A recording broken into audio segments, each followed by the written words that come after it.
thank God it's a weekend. Today we're gonna talk about mistakes that you should avoid when trying to buy your own house as a first-time home buyer. The process can be very difficult. The processes can be a little tedious and confusing. So I'm gonna list down to you the mistakes that you should avoid. Now let's start with number one.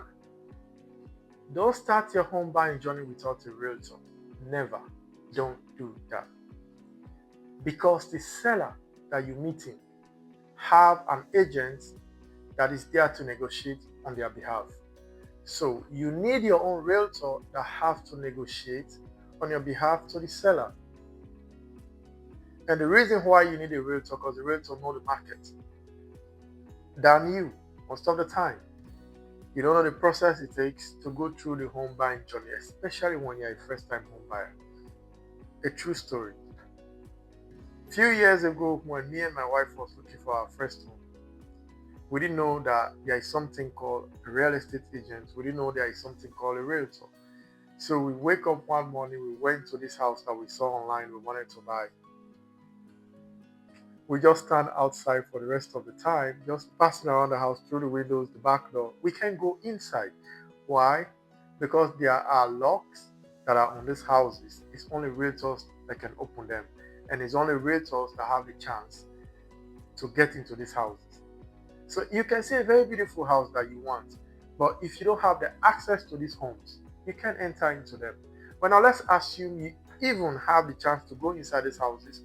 You met the for sale by home owners and you have the access to go inside these houses. Well, what is the next step you should take to be qualified to buy these houses? You don't know. So every day, at any time, when you want to embark on your home buying journey as a first-time home buyer, you need a realtor. And pretty much most of the time, first-time home buyers don't pay realtors. So actually, you're making use of realtors' expertise to make sure your process of acquiring your home is not going to be a very difficult process. Number two mistake you should avoid when embarking on your home buying journey as a first-time home buyer. Make sure you get pre-approved first before you start searching for a house. Well, that's why you need a realtor too, because the realtor can tell you, hey, before we go look for this particular house that you want, let's try to know how much you're going to be qualified for. So that's where pre-approval comes in. Pre-approval is actually a lender that is checking your credit to make sure you qualify for a certain amount of dollars, and using this certain amount of dollars amount that you have right now to go search for the house that you want. So you can't just be on the market looking for a $1 million house when actually with the amount of credit that you have and the loan to value ratio that you have, you only qualify for $300,000. So you don't waste the realtor's time and you don't waste your own time either. So make sure you get pre-approved first. Don't go in a search of a house with a realtor without you getting pre-approved. Pre-approval shows how serious you are to the seller and to the seller's agent for the house that you just showed up for. So get pre-approved as a second step you need to take. Number three mistakes you should avoid doing is emptying your savings account. When you immediately start the process, you get pre-approved, don't take any more loan. Don't take new credit card. The new car you want to buy can wait after you get your home. If you walk under your house now, you can get the new credit card. You don't buy anything new that have to cost a lot of money, that have to take a lot from your savings account. Because the home buying journey, the home buying process, it's not just about down payment that you've been saving for. There is insurance, there is loan origination fees that you have to pay, there is earnest money deposit. Well, what about if you have to even transfer to the new house? That can cost money too. So make sure when you start your home buying journey, you don't empty your bank account.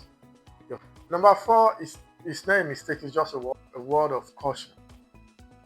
So when you want to embark on your home buying journey as a first-time home buyer, think about the long-term benefit that you can derive from this house, from the neighborhood that you live. For example, if you are a parent with kids, think about the schools. Think about your job, the distance you have to drive from the house to your job. Will you be able to commute this distance in the next 5 years if you keep this job. So think about the distance. Think about the shopping centers where you go buy your food, your daily moves every day. And think about how safe the environment can be if you're a family, a parent, somebody with kids. So the goal here is not just you moving into a house. You have to think about the benefits you can derive from the environment, and why you can benefit from this house if you live here for a very long time. So think about long-term benefit. And having a house is way more better than renting every day at every time, because it helps you build equity. So that's the benefit of acquiring a home. It's like someone's telling you, give me your $2,500 every month, let me keep it. And anytime you want to walk out of this house, you can sell your house and get your money back. So don't sit out there and somebody to tell you renting is far more better than owning a house, because in renting, you're not going to pay insurance, you're not going to pay HOA fee. That's all a lie. Because that homeowner that is having their house that you're going to rent, they pay HOA fee. So you think they pay in HOA fee for you to live in the house for free? No, they pay insurance for their house. They include all that in your rent.